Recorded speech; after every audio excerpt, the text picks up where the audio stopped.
ladies and gentlemen. Welcome to the Saturday morning D&D show. My name is Jordan with a silent PH in the middle.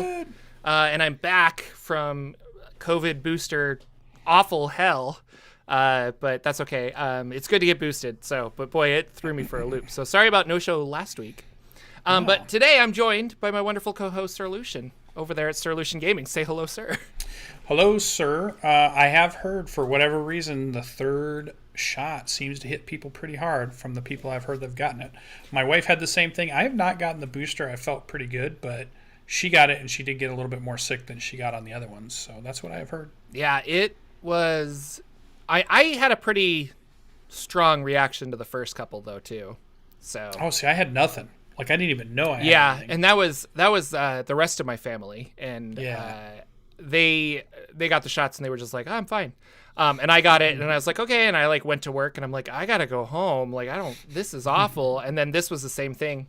So I strategically planned to get it on Friday so that I wouldn't have to like be out of commission for more like during the work week. But still, I try to do a lot of stuff on the weekends. Like, you're still a busy person, so I was like, oh my gosh, I can't just sit around. But that's all I wanted to do.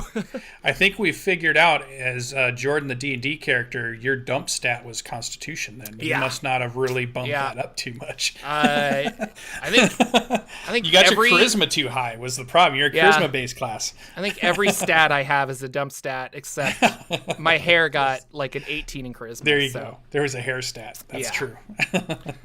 But we're back today. There's lots of crazy stuff happening in the world of D&D. A lot of leaks coming out. Oh, well, first of all, I guess I want to talk about January is New Game Master Month. Did you know this? Yes. How did I not know this? It's the Monty Cook one, or you? Yeah. But Monty Cook likes to run every year. Yeah. A month of New Game Master Month stuff. Yeah. But there's there's other people that have like signed on to this. Sure. Like Delta Green, Monster of the Week, obviously Numenera.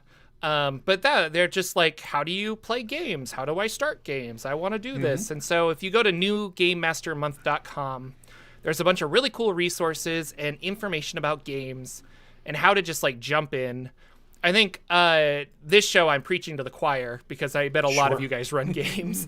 But I thought this was really cool, and I didn't know that it was something that happened. So there you go. Yeah, I remember it from the couple of years previous, and I think I caught on to it because I was doing Gen Con and I was volunteering for games with Monty Cook. So I was really always watching the stuff they were coming out with, and then it was helping me because I was volunteering to run Numenera and the Strange games, and I was a new GM. Like, I had never GM'd any of those, so I really kind of jumped on to their resources. They put out they give you the adventure to run at those, which is really cool. So it's pretty straightforward. You just get your rules down a little bit, and then you just go and have fun. And I think that's how I knew about it a little bit. But I like. This show is about new dungeon masters too, right? So this is exactly what I love about a month like this. Is just, hey, if you ever thought you wanted to run a game and it's been a couple of years now, and you've watched all the Critical Roles and you have your other shows that you're favorite on, and you're finally like, I'm gonna try to run. This is my year to try to run it. Well, here you go. There's lots of resources there. Our show's here to help you out, and it's always good. I want to see more brand new DMs come out and run more stories and adventures for more players. It's crazy. So for sure. And I don't know. It's kind of like Goodman Games has DCC days and stuff, Yeah. And it's like the same thing. Like, just here, let's have like a mini party and people can get excited for it. But I don't know. It was just, I don't know why I never knew about this, or maybe I did and I forgot. But it's New Game Master Month. It's kind of cool. And I think there are a lot of times right now you're at a good spot within our community. If you want to find out how to run games or how to be a dungeon master, there's so many people out here doing it right now in our space, right? Yeah. You could go to WebDM, you could go to Matt Coville, you could go, name anybody, AJ, all of them. They're all doing stuff.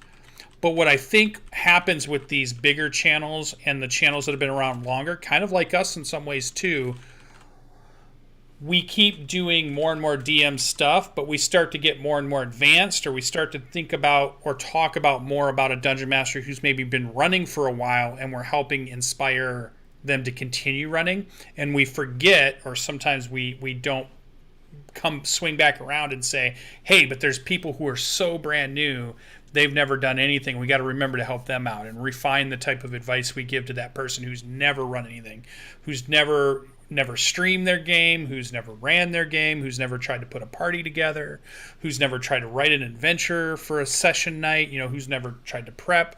It's always good for us to remind ourselves that channels like ours and all of them out there are out there to really help those people. And there are people who are so brand new, you've got to start back at the basics again. We'd love to talk about all the cool other stuff we do too, but we got to remember the basics too. So yeah, speaking of that, I mean, I have someone who's never played RPGs before in my Dungeon Crawl Classics game, and we all rolled randomly to see what we would play, and because her intelligence was so high, she was like, well, I'll be a wizard, and we all kind of cringed because we're just like, I mean, you're new GCC. to this, but you're taking the most complicated class. Yeah. Are you sure? And she's like, yeah, whatever. And I'm going okay. Hard mode.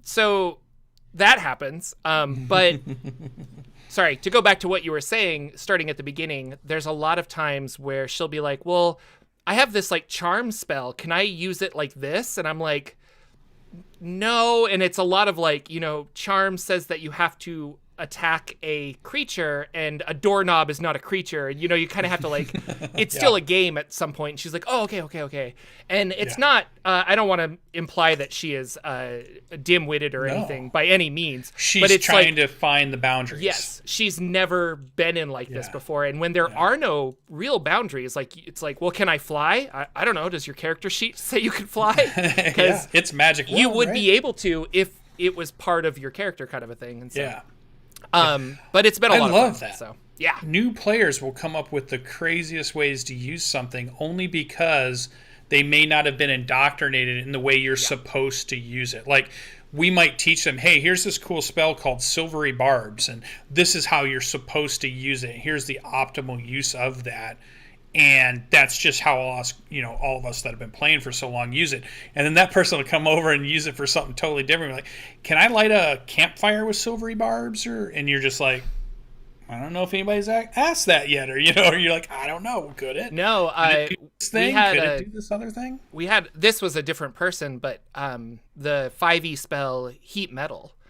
And everyone at the table was like, oh, you use that on somebody when they have armor for them to take damage or to make them drop their weapon. And this person used it on like a metal doorknob. And so everyone ran, they shut the door, they locked it, and then they cast that on it. And then all of the people who were trying to like pick the lock were burning themselves on the other side of the door. And it was like, oh, nice. I guess, it's a completely legitimate way of using the spell, but you're using it more defensively than offensively, and that was really cool. So, or I could see the question coming up, hey, there's iron in our blood, so can I use heat metal on the iron in a person's blood? That's straight up Magneto. There's too much iron in your blood. I've been feeding you like a little too much graphite or something, to really get to you. That'd be cool. So I like that. I like out-of-the-box thinking, and that's what I think. The one thing tabletop role-playing games, you can call it Dungeons & Dragons, you can call it whatever it is, that you play and you love, DCC, Pathfinder, Numenera, whatever, they allow you to stretch the limits of rules and bounds to see how far you can go, right? Yeah. It's so wide open. It's a board game is a board game. It has very strict rules to play, and there's something you're doing. A video game has very strict rules. An MMORPG online has boundaries, and you can only go so far. But in a TTRPG, you can push those as far out to infinity almost with your creativity. So I love it, and we're in a brand new year. We're in a 2022 year. We're looking forward to releases. We have not heard, or have we? We know the first book coming. Is the first book released this year going to be the Critical Role one?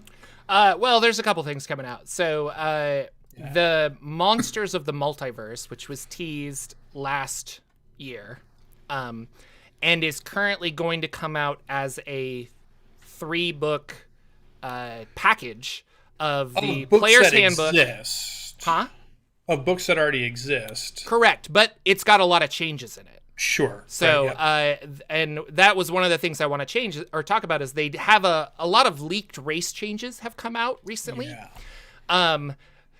And this is part of Monsters of the Multiverse. And it seems like the same thing that they were doing with that errata that came out earlier that we were talking about a couple episodes ago, where they removed some wording and text from monsters and specifically like monstrous races that players can play and made them less Forgotten Realms lore and kind of like a generic, they could be a lot of different things. Makes so sense. From what I was seeing, there's a Reddit thread that's out there that has a bunch of course there's a Reddit thread is what I should just start with. But they took all of the information from all of the people that were kind of leaking this information. Nerd Immersion got a bunch of stuff, and he made he put a video. He made the most videos, I think, but also World Builder Bob made a video. And so the big takeaways, there's a lot, but like the big takeaways is we don't have subrace anymore. It's just not a mechanic that's going to be in Mordenkainen or Monsters of the Multiverse. Mm-hmm. So normally you'd be like, I'm a Ghostwise halfling, or I'm a this halfling. But instead it seems like it's just like, here are the halfling abilities, choose the ones you want. Which again reflects, they weren't specifically Forgotten Realms, but they were very influenced by the realms, the high elves and the wood elves and things. I was going to say that elves is probably the best one of it, because you've got wood elves, dark drow, you've Eladrian, you've got all these styles of elves, some of them very specific to Forgotten Realms, whereas other elves have had other names in other systems, even like a Dragonlance or any of these other systems. They might have called their elves a different way, but similar, a wood elf or a green elf or a high elf or a wild elf or a I think the high elves are like sun elves in Forgotten Realms, and then the forest elves are moon elves. Anyway, but they all equated to the same thing. They very much took that idea and then made generic words for their elves. So I'm curious about that. When the book comes out, we'll have more information. Right now, it's just kind of I'm buying it. Hearsay. You buying the rule expansion January 25th, right? That's all 3 books, and I don't think I'm going to get all 3. But when I was thinking about it. When Monsters of the Multiverse comes out, I will probably pick that up. We'll see. You'll pick the single one. Okay. I'm curious about D&D Beyond, though. If it's like, is this going to replace that, or do you say I'm going to run a game with Volo's Guide to Monster rules compared to this other one? Because it's not errata. It's like a new book. It's a change. It's a structural like errata. change. I know that they change, but like this is just a new book. So I don't know. Interesting. Another really big one I thought was that all creatures will have a default 30 feet walking speed. So I heard that. Halflings and dwarves no longer have 25. And then in addition to that, if you have flying or swimming or climbing, all of those equal your walking speed, not a weird way. So it's not like, well, I've got a 15 feet walking speed, but a 60-foot flight, which I think the Aarakocra have like a really high flight. 50. Yeah, there you go. Yeah, so they're going to change 50 that. feet. So, no, I don't want that to change. anything that's innate spell casting means that you can cast it using intelligence, wisdom, or charisma. So you don't have to be like, well, I took this feat that gave me some wizard spells or something. That's with races. Sorry. So if I have a race that has an innate spell casting, I can choose which one of those I want, as opposed to always being like, well, I have to use intelligence because of this. But even though I'm a whatever warlock, and that intelligence spell is now useless to me. Yeah. And I think it makes sense for them to transition and to, I don't even know what the word would be, generic hyphen size, generic eyes their content, because if you're in a position where most of the products that they're going to release now are maybe new campaigns or campaign worlds exploring different ideas and different worlds, then you need all your rules to fit in all these worlds you're going to go to. We're past all of our content's coming from Forgotten Realms mostly, and we're now into we want to introduce all these different things. I just feel like it makes sense to take away some of the more exotic stuff or some of the more stuff that's only Forgotten Realms specific or well, the sub races, that makes sense because now I have this pool of options to build what my halfling is for my world, and I get that. The speed, I just kind of didn't understand. Like, it just feels very, let's just make everybody just to 30. Make like, why not? I don't know. Make it easy for the DM. Same thing with natural weapons. All natural weapons, like punching or claw attacks or things like that, are going to be 1d6 instead of 1d4. And I didn't really understand where that came from. Like, I don't know. Are we trying to like legitimize things? But then I feel like, well, I don't know if that undermines the monk or not. But that was really interesting to me. Well, no, because the monk always immediately tries to find ways to boost the damage output of their fists. So they don't ever stay at just 1d4 as a monk. No, they don't. But that's what I meant. Like, they find ways. Yeah. You're not like, hey, I'm a monk, and I wonder if it's a move to a staple of Dungeons and Dragons from olden days to when it was till now has been a plethora of dice choices, whereas most games that have come after that or have tried to do their own thing limit the number of types of dice you're using, although there's a couple that are still outliers of that, but I would say the majority go to simplifying the dice, whether it's just sixes or it's just d20s with very few other dice coming in. I wonder if they're starting to lean now that they've said, hey, we're in D&D 5e, we're moving to either 6e this year or 5.5, or we're announcing whatever's happening with that this year. Are we going to simplify our mechanics down to a few types of dice to ease up because of all the content we're bringing in and all the rules we have and all the options you can do? It makes sense to maybe limit. We're going to use sixes, we're going to use 20s, and maybe we're going to use, I don't know, percentages, and start moving away from the 12s and the 8s and the 4s. Or are they just going to keep embracing, everybody has to have a big tube of dice, and you might need your 4, you might, 2d4 for this. Nobody likes rolling a d4. I don't know. Yeah, like, or a d8. Or a designer. It's not satisfying. Or a designer at Wizards of the Coast stepped on one and said, that's it. That's it. All d4s are out of the game. But yeah, a lot of this is just kind of bringing in line. Something else the other thing that I thought was really interesting, and it's probably not that interesting to other people, but specifically the Water Genasi and the Triton had innate spells that have been replaced because those spells are now from the player's handbook rather than from Xanathar's guide. So they had some spells that were outside of the player's handbook that they removed from this iteration so that they're more in line of the PHB +1 kind of idea. Yeah. So I also heard that I felt like the consensus was, because I have not seen all of this stuff myself, but that it was a boost to the Genasi. It was. As a way that maybe more people will be willing to pick them now because they've added some things that made them more intriguing. Aarakocra, it was a negative almost because you brought down one of the cool things they had, which was that good high fly speed that they could use for mobility. Their flight is now 30 feet. Your talons are now 1d6 plus strength. And you get a new ability called Wind Caller, where you can cast Gust of Wind. Right. So there's like a lot of opinions on good or bad or buff or not buff or the Genasis overall, I feel like they fixed them. I don't necessarily think they were broken, but like they did a good job. I still don't like the Earth Genasi. I don't feel like Pass Without a Trace was ever a good Earth spell.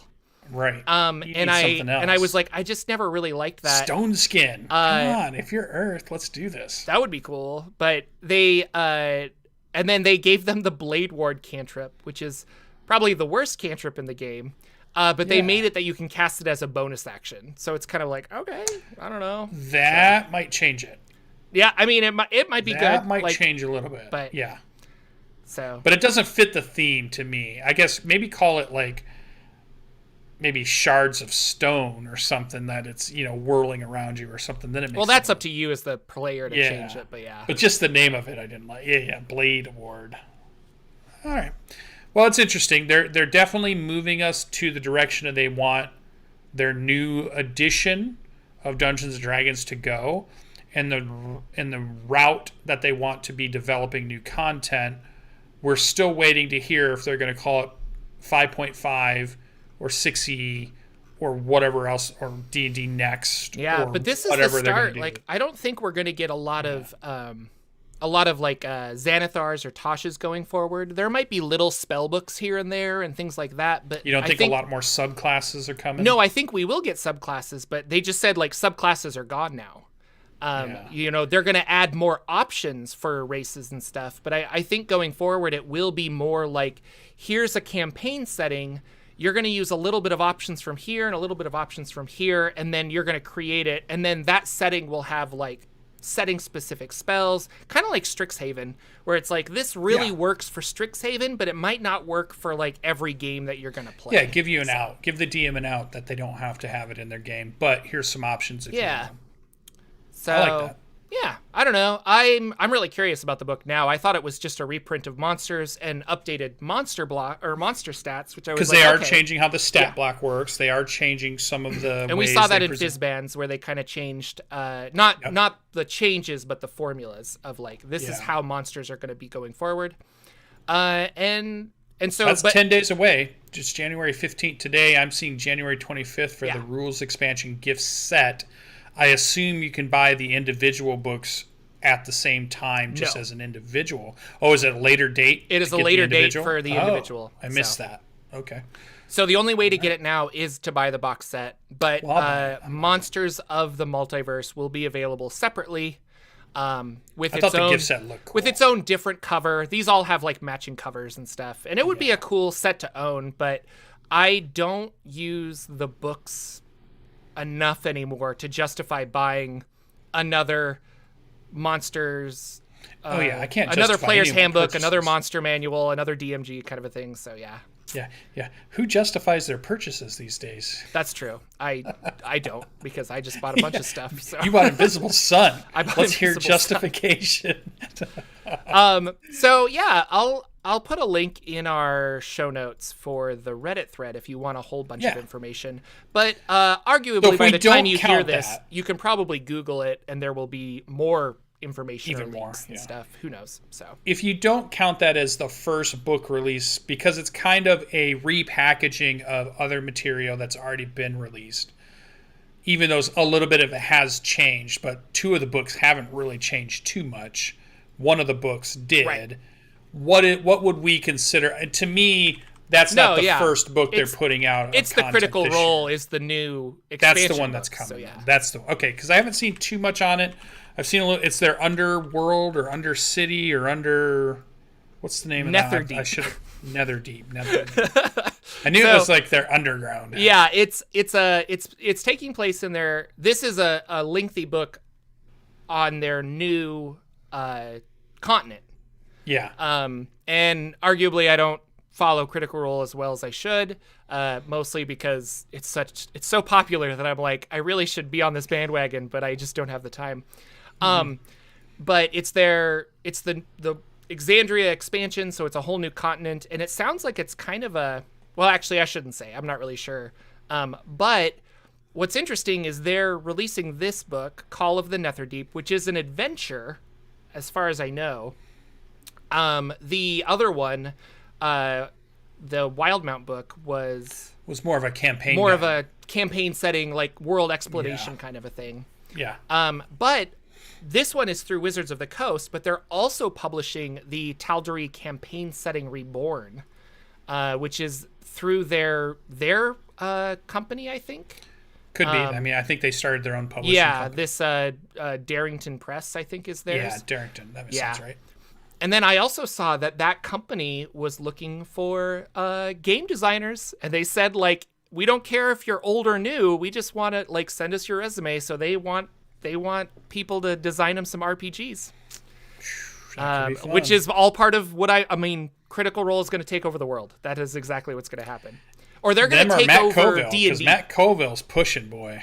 His stuff that his team's putting out right now. Oh no, that's like fantastic. But that's my point, I guess, is like I'm looking at this and I'm like, the things that are really cool in the community are not necessarily coming from Wizards of the Coast, which really emphasizes to me again that this is our hobby. It's not like Blizzard Entertainment. We're praying that they make a WoW patch for us. Like, this is us just being like, well then, screw it. I'll do it myself, kind of a thing, Thanos style, and I'll snap everything. It'll be great. The modders of the world, even in the computer gaming, bringing that into the discussion. Even the modders have gotten so good in the last few years that they make games spectacular, even though it was a good game before, and then the modders get their hands on it. Yeah, we got, but yeah, this Tal'Dorei Reborn has Hannah Rose and James J. Heck working on it. Makes sense. And I don't know much about this one, but this looks like a more traditional, like, how to play a whatever game, Vox Machina game, because the animated series is coming out soon.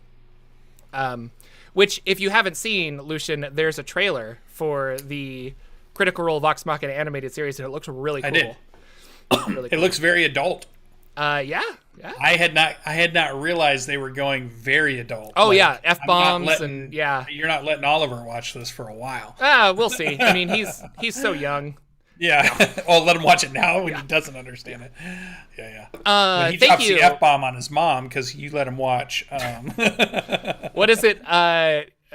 This is a funny parenting story, but yeah, the wife dropped something the other day and said, "God damn it!" And then you hear the baby go, "God damn it!" And we're like, "Oh, no. Oh, he's listening to us. Interesting." So funny. Thank you, Steve. He just gave a $10 donation in chat. Hey, Very Steve. nice of you. Saying Happy New Year, and Happy New Year to you both, or to you as well, I should say. Thank you. So, a lot of Critical Role stuff, which I'm just like, I think Critical Role, and you're right. I bet Colville could definitely. He's putting together a team. These are the two that towers is unrivaled of the what is it? Lord of the Rings. We've got Mordor and Isengard here, and that's a bad analogy because they're doing good things. But anyway, right.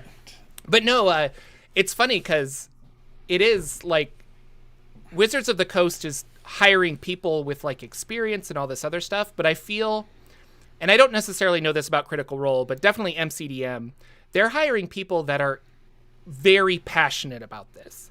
Mm-hmm. And then on top of that passion, he's paying them a fair rate.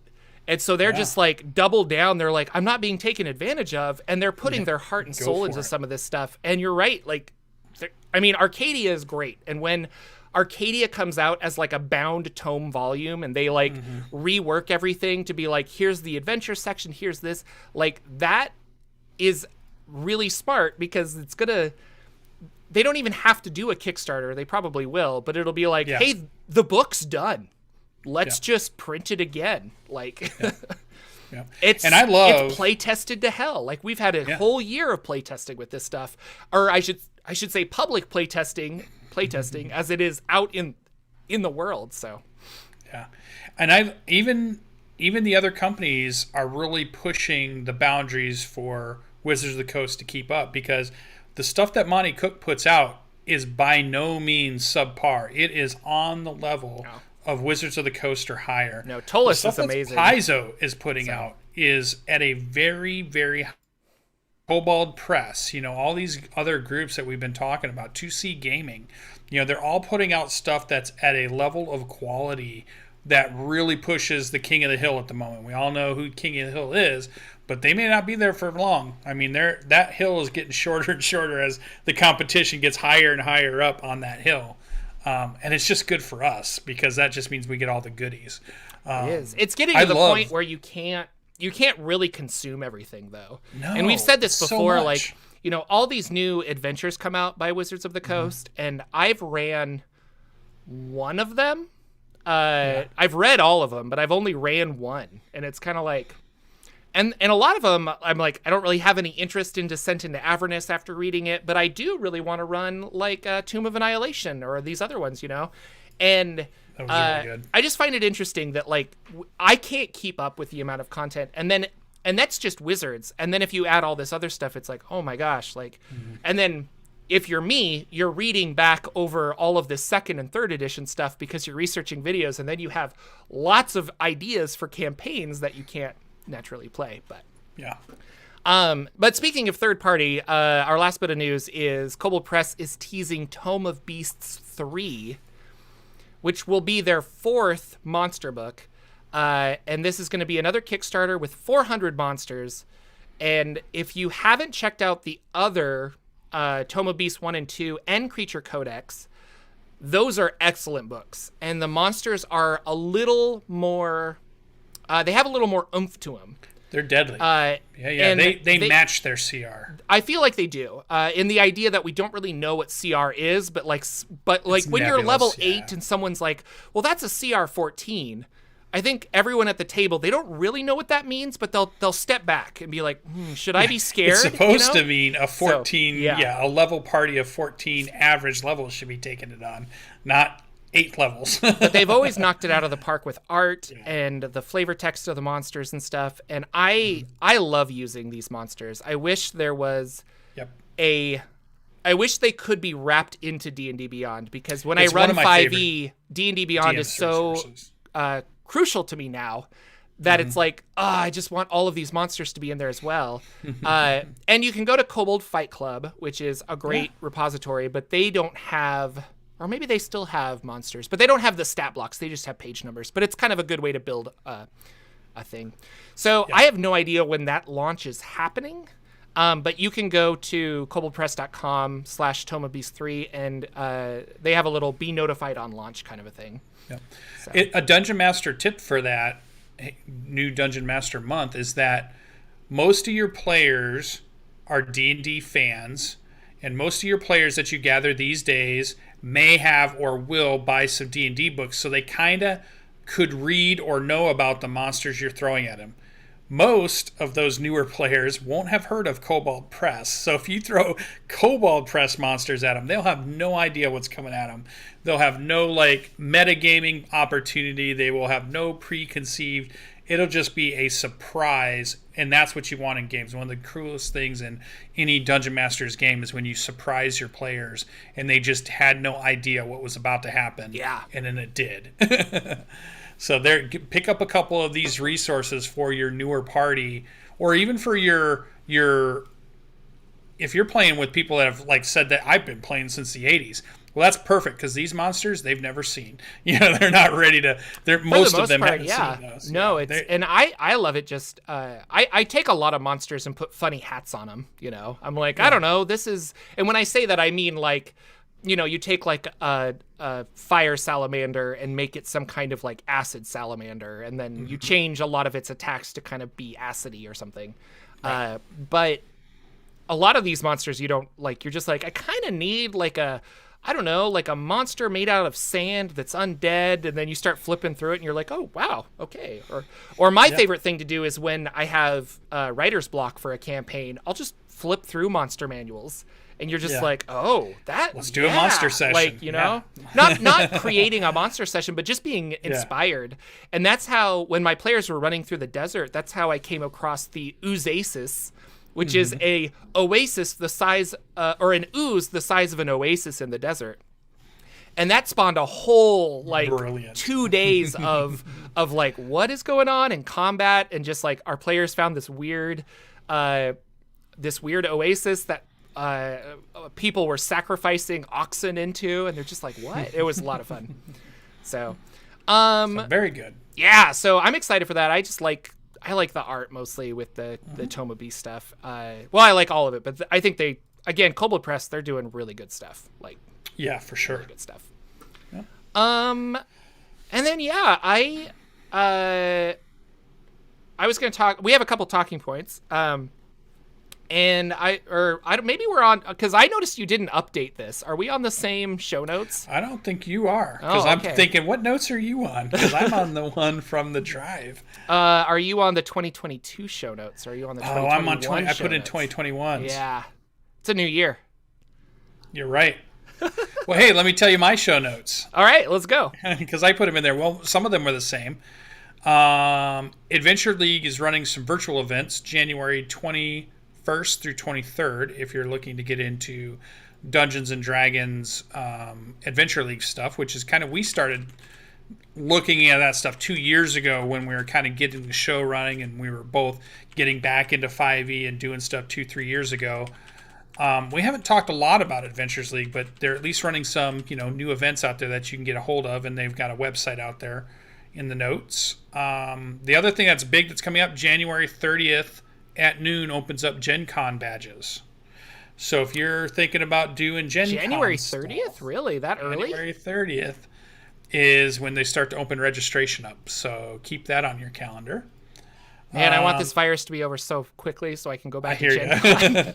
And the last D&D relevant one I had was Idle Champions is running a PvP D&D show. Have you seen this? Oh, I have. Deborah Ann Wool's on it. They've been sponsoring it on Twitter quite a bit. They're running... Satine was they on it, play a character, which is one of their characters that they've had in an adventure, but is also in the Idle Champions game, which is an idle clicker D&D game that you can play. Right. And they're facing off in a bracket-style PvP fight, and they have a DM who... And I thought it would be a good talking conversation. I'll switch over to your notes so that I'm not on the wrong one after this. But do you think trying to run a PvP session where you have two players and they're going to play, and they're going to fight each other, duel each other, what do you think about trying to run something like that as a dungeon master? It seems well. I think you're out of the bounds. Yeah, I think you're a referee at that point. Right. But I have always been curious if that would work, and I was extra curious because of the. We were talking in the Discord, specifically in the D&D Leaks section, about why would they update everybody's speed to 30? And I was thinking about this PvP session that we've been having on TV, and I'm like, I wonder if they want to actually kick that off and have kind of I don't think it would be esports in the sense, because it's always up to random dice rolls, so it's not like you can be really skilled at it, but the same idea that Magic the Gathering has a competitive scene, and that's still up to a shuffle, but it's how you build your deck, and this is how you build your character. So I wonder if and I could see the Hasbro executives being like, this is really good for Magic. Can we do this for D&D? I don't know. And so I don't know. We'll see. But yeah, what I've seen I tried to watch an episode. It's hard to watch because they're still kind of trying to role play their characters. And what it reminded me of is when they've done a couple of those Critical Role shows that are filler bumper shows where they had the teams fight each other at the end of a campaign. They brought the characters in. Oh, they had that one. Fought. Yeah, I didn't actually watch it, but they did. Yeah. I remember that. Yeah. A little cringy. And when you introduce a competitive element to Dungeons and Dragons, where players are pitted against each other, competitive spirit cannot be the thing you want in a Dungeons and Dragons game. You want the cooperative spirit in a Dungeons and Dragons game. You do not want the adversarial, I'm playing you in Magic, and how mad do you get sometimes when you're playing a Magic game against somebody? Well, that could be, And then to go back. So, let's say me and you are in a campaign, and your wizard just destroys my druid. And then next week, it's I have to just remember that, I'm not as good as Lucian's wizard. Right. And that. And Lucian was a dick about it the whole time. He's rubbing it in. And well, that has a really negative effect on you as, the whole team working together for a goal. So you're absolutely right. I don't know how I feel about that. Yeah, it was weird. I like the idea of a miniature tactical war game, but then at that point, you're maybe I should just play Warhammer, or maybe I should play. That's what I was wondering. Hero Quest or something like that, I don't know. So it's been interesting. They have a couple of episodes that I've seen out so far. I think I've seen 2. Satine was in the last one I think I saw that was out maybe They might have a couple more out at this point, but I don't know. Maybe it's your thing. Maybe it's not. Go check it out. You can find it. They're advertising it all over Twitter, and I think you can go to the Idle Champions website, and they can direct you where the YouTube videos are also. It looks like it's produced by a lot of the same people that make it to the Dungeons and Dragons live events. So it's kind of you'll recognize all those different kind of people. They all just called their friends and they were like, "Hey, you're in LA, let's go do this." Yeah. Which is not it's me the being LA kind of silly, but I think it's also like these guys haven't had conventions to do stuff at.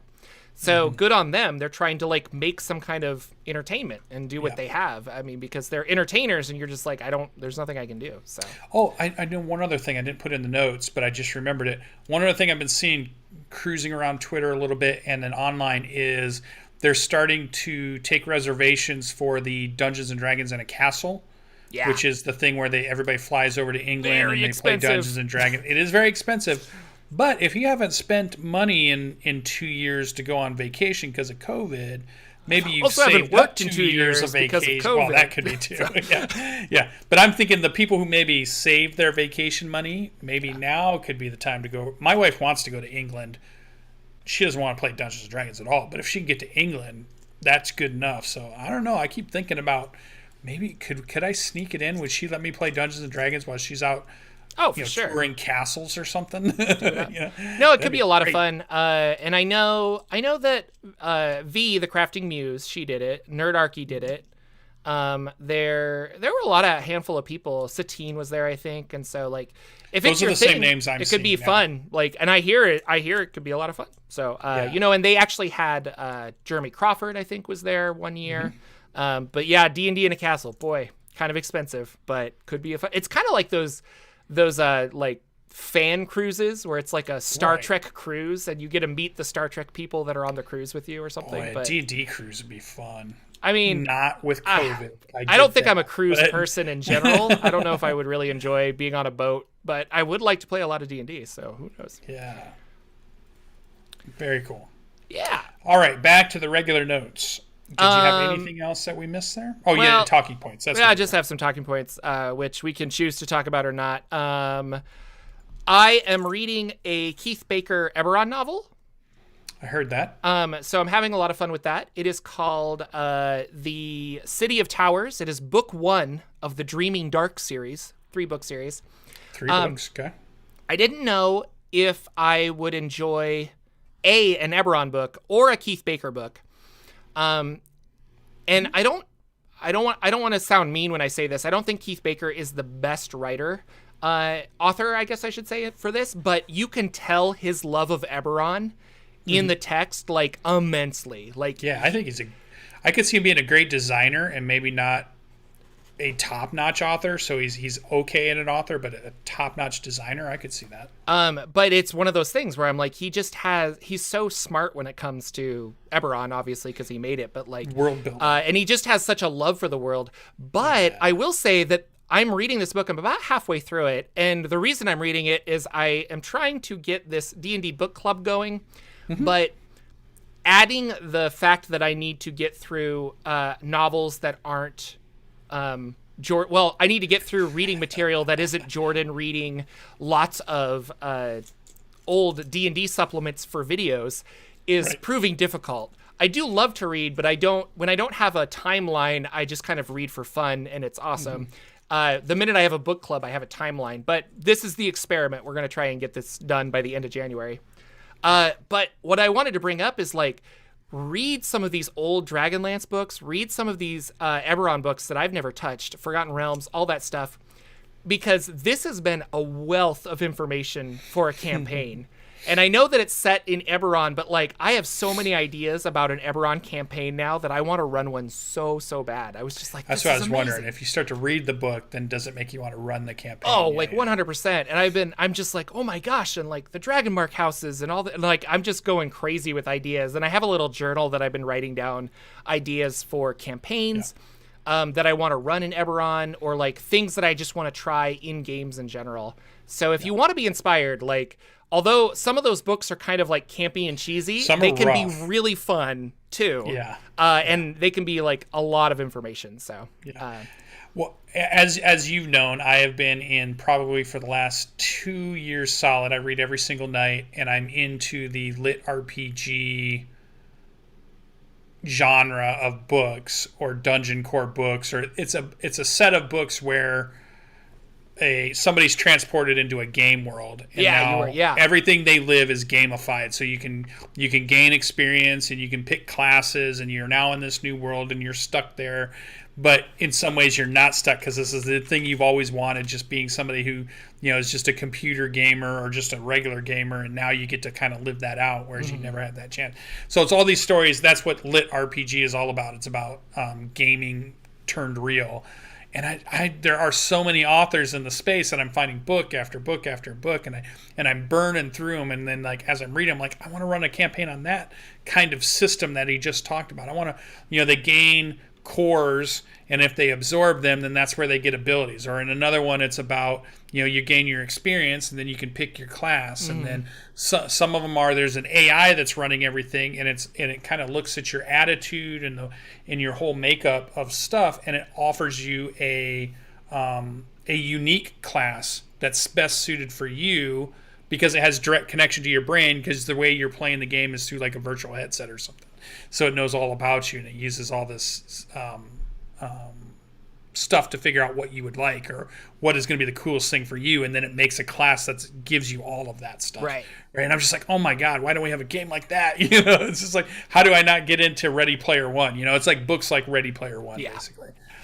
And the inspiration that comes from it makes you just want to run campaign after campaign after campaign. So I feel you. When you read these books, they ignite creativity inside you, and then the only thing holding you back is like, what actual time do you have to do anything? Because for whatever reason, we're still super busy people who still have jobs, still have families. You're raising a kid, you have way less time than I do, and you're running a YouTube channel at the same time. I'm just it's crazy. Not to I'm just exhausted. It's so funny, because I in the morning, I'm always like amped to make videos, and I'm like, okay, after work, all right, then I'm gonna make dinner, okay, and then I'm gonna like play with Oliver, all right, and then after bedtime, okay, that's when I'll start this, and then at 8:00, everyone's asleep, I'm all by myself, I'm like, let's go work on a video, and I just like sit back and I start playing video games, and I'm like, I just want to not do anything right now. So. Because I've been doing stuff all day long. But I've been reading and playing a lot of video games, and that's been therapeutic for my soul.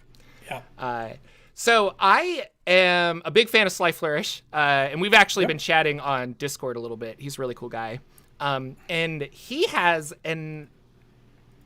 he's starting a new campaign. And he shared some of his files for like his older campaign, because he's like, if you want to how do I organize my data when I'm running a campaign? I'm going to share that insight with you. And I was like, oh, that's really cool. Not personally, like he does this to everyone, and I've just been following his stuff. But something that I really liked about it is the campaign one-pager. So Lucian, if I'm going to start a new game, he recommends that you write down a one-pager that has like, what rules are we going to use? Like what books? This is for like D&D 5e. What's a campaign summary to see if anybody's interested? And then he puts down like, what are the group factions? Because he likes the idea of factions that was introduced in, I think it was Eberron, where you could like pick a house and the house could do stuff for you. But like if you're it's in Tasha's as well. The idea of a group patron, like, the person you work for could be a dragon, could be a religious organization, stuff like that. And then he says, how does your character fit in the world? And then any house rules. And I was so taken with this that I've been talking about this all drow campaign for a while. And so a couple days ago, I was you did the one pager bored at work. I did a one pager, and I think I can share it with you. Let me see if I have it shareable. And I'll put it in chat so you guys can look. It's on the Discord, because I was chatting with people there. But I did this fun little like one pager here. I'll put it in our chat here. About my drow campaign. So it's called Menzo Baranzan, The Destruction from Below. And I was like, here are the books we're going to use. Here's a summary. We're going to choose a drow house to be from, like collectively all of the players. and then you're going to be a drow, and here are some custom rules and kind of info about the world. But not only I feel like this is good because we talk about going forward that you're going to try and run campaigns, but you're going to say, I don't want this spell, or I don't want this, or I don't want that. And a lot of players are like, oh, well, I don't want to play that if I can't be a druid, or if I can't play this. You know, the restrictions that players put on themselves where they're like, well, if I can't do this, I don't want to play. This is a great way to introduce restrictions, but as a creative advantage. And so players can read this and they can be like, okay, I have to be a drow. That kind of sucks. I don't want to play a drow. But as they read through this, they're like, actually, it would be really cool to be a drow if we're playing this type of game. Oh, I want to do this. And then your creativity starts flowing and you go X, Y. Anyway, so I had a lot of fun putting this together. I sent it to DM Nathan and I was like, hey, Nathan, what do you think about this? And he's just like, that's really cool. And I was like, it got me really excited to like run this. He's like, well, then it was totally worth it. And I'm like, you're probably right. So, super fun. Just a quick little PDF that Sly Flourish use that I think I'm going to steal going forward, and then actually have a session 0 rather than people showing up with characters. I want everyone to talk about how their characters know each other. And then things can change on the fly where you're like, okay, like I know you, maybe we're brother and sister, or like, I know you, maybe we went to wizarding school together, but I failed. And then that's why I'm a warlock, or I don't know. Like, so. Well, yeah. And I think I've fallen as a dungeon master into this trap. And it's a trap of, I've come up with a theme for a campaign. Yeah. And there's going to be certain things that I think are going to be really cool in it. And I'm going to surprise the players with it. So my first session, I haven't told them anything about it. I want them to come and create characters. Well, they're creating characters not within the theme. Right. I haven't told them the theme. I haven't told them the kind of idea of where we're going to go. So they're just thinking about the next cool character that they had in mind. And they have a totally, one might be a swashbuckler pirate, and one might be a sand wizard, and one might be something that doesn't even come together as a party. They're just making stuff that they sounds cool in their head, having no idea or no context about what other people are doing or what the campaign is about. And so it's jarring because then all of a sudden they're not creating something that you feel fit in this theme that you thought you were going to do, this all desert adventure of sand skimmers and sand people and this, and they built pirates that are on the high sea, and you didn't realize that wasn't going to work so well. So I've switched to something like what you're talking about here, whereas I got it from Coville because he kind of does something similar, but maybe a little bit more than one page. But I think Sly is smart by keeping it to one page. It's more digestible. So I think that's a better actual idea. Colville creates a little campaign guide that he gives, and he says, here's 4 campaign that I'm willing to run. Each one has a flavor. Yeah. Each one has this, puts it down in front of the players. You guys decide what kinds of characters would you want to build to play this theme of a campaign where we know they're going to do these kinds of things.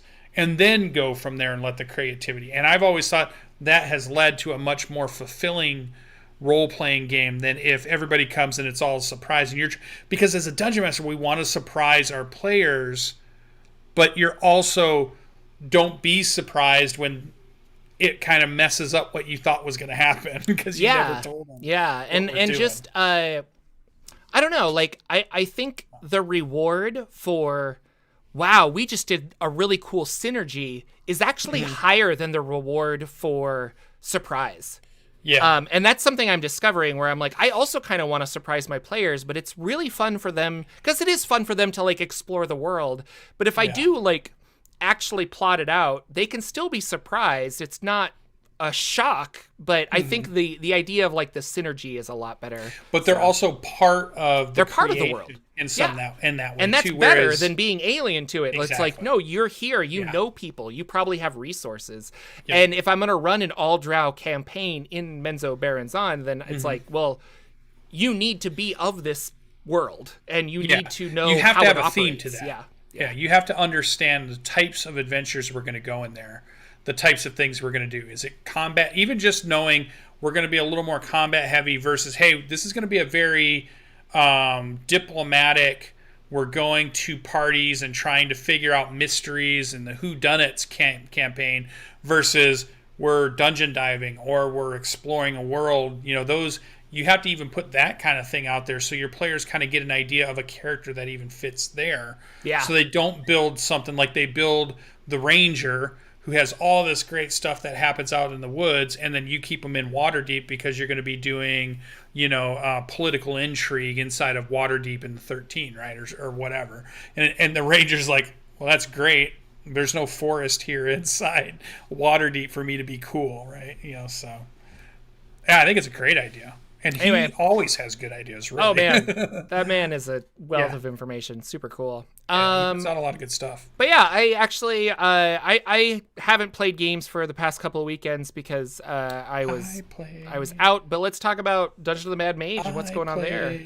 Tuesday, with your game. Leveled up. Whoop, whoop. So we were on the... And spoilers, because that's just how we're going to do this. Spoilers for Dungeon of the Mad Mage. And for Lucian's game. If you're part of that. Yeah, you should go watch it. It's really fun. Even if you know what's going to happen, it's funnier when you see it. We were on the level that was the Hallister's School of Misfits level, a school of magicians that he's raising, school of magical type people. And in that school, they're encouraged to duel each other and kill each other to prove who's the best. And that's kind of the thing that was going through there. And obviously, we're murder hobos, so we go through the whole level like a lawnmower. And so it was really funny, all the battles we get in, all the things we fight. But we finally finished that level, and I believe it was level 9. So we finally now get to go to the Dungeon of the Mad Mage level 10. So we're starting to get into the double digits of the levels of Dungeon of the Mad Mage, because as far as I know, I think there's 26 levels Dungeon of the Mad Mage, somewhere in there, I feel. So we've got a long ways to go yet to keep diving deeper and deeper and deeper. Our storyline is an Act Inc. storyline, so we're a franchise of the Acquisitions Incorporated of Waterdeep. We've done so well that we're getting more and more districts in Waterdeep under our control due to Act Inc. gaining more control and more power due to the stuff that we're doing underneath, Undermountain.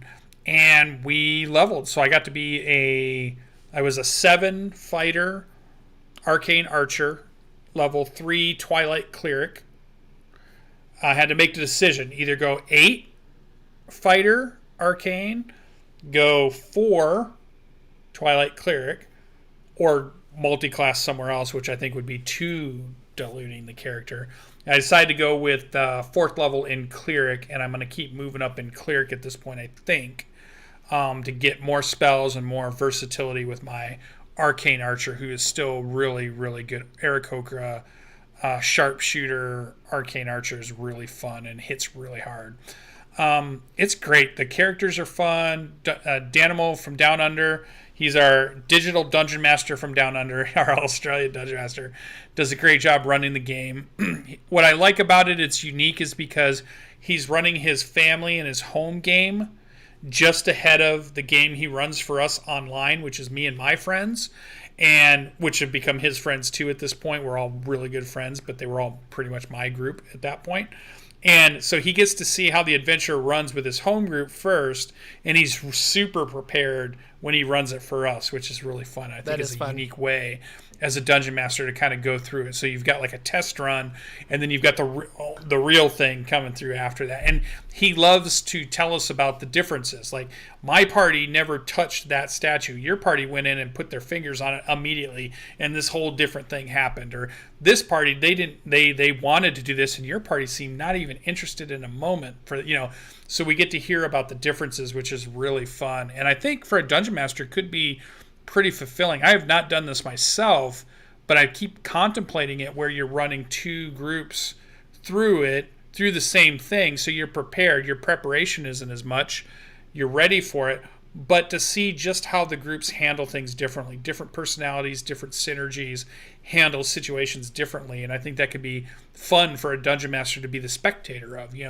Where does your fun come from? Watching your players tackle these problems, watching them argue amongst themselves on how they're going to get through this next room or how they're going to disarm this trap. That's where the fun of it is. And I think we're doubling our fun if we're doing that in two different ones. Could you imagine if you were running, your home campaign, like you said, where they had to go to the Black Pyramid and then they're traveling through the desert, but then you had another group that you were running through that, and it was kind of working out differently and pushing you in different ways. Well, I've always wanted to run 2 games in the same world, but not necessarily the same game. I like that idea, where it's like you're on one side of the continent, they're on the other side, and then if it's in real time, then you could have like, oh, you see smoke on the horizon, or like something like that. So my Revenar game is that, where all the parties are based out of port. I think I would get confused playing the same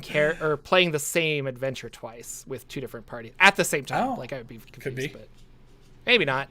Braincell in chat says that they really want you to create a lit RPG reading list for us. So if you could do that and put it in the Discord or something, accepted. That could be fun, because I think it's a genre that I don't think a lot of people. I'm gonna start you off right now. I'm gonna start you off before I even type something. Go look up Travis Bagwell. Okay. And Ascension Online should be the first set of books you go through, and that will explain lit RPG and the rest of the things I list. You will go, if you read through those, you'll be like, all right, I know what Lucian's sending me. Mean? Awaken Online. Awaken Online. Okay. Awaken Online, Travis Bagwell.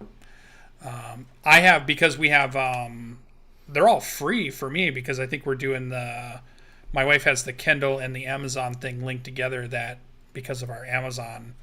Oh, it's not free Kindle. Then. You do pay for it. But it's there's I just want to emphasize, you're not getting these for free. You pay for a service that gives you books. Yeah, it's through what do they call theirs? I'm not even remembering the name of it.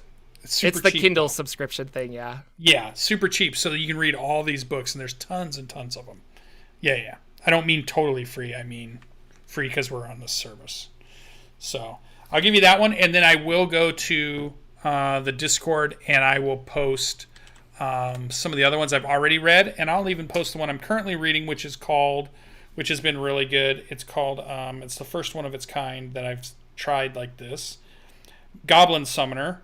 And this one is about a person has been transported to a world where they have decks of cards as magic, and they're on their belt and they bind to them.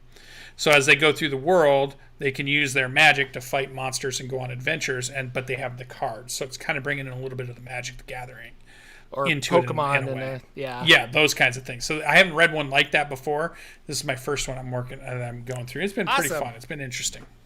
So lit RPG. Yeah, lit RPG. And I put a link Dungeon in the thing, Core, which is a different thing, but I'll put a bunch of those up there too, so you guys can see those. Let's have the Lucian reading list. Let's do it.